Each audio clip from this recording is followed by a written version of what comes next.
اللي صار هيدا مش مقبول. يعني كيف ممكن تترك التصوير وتفل بدون ما تقول لحدا؟ حتى أنا حاولت أحكيها ما ردت علي.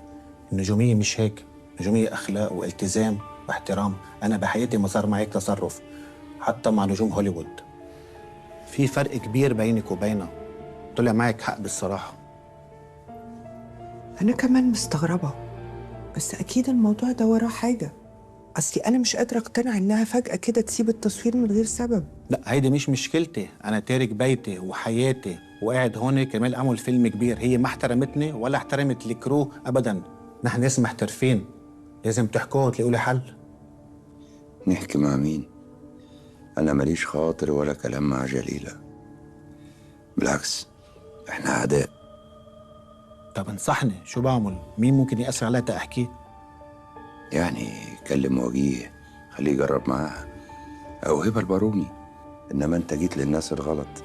إحنا زينا زيك بالظبط، متضررين من اللي عملته جليلة ومش عارفين عملت كده ليه.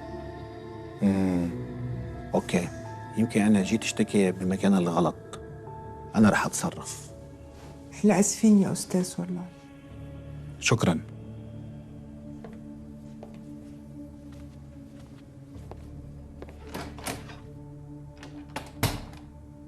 الموضوع ده غريب فعلا.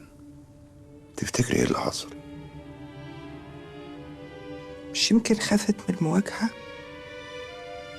خافت تتفضح قدام غول التمثيل اللي قاعدة قدامك بدل الكومبارسات اللي بتجيبهم عشان ينوروها.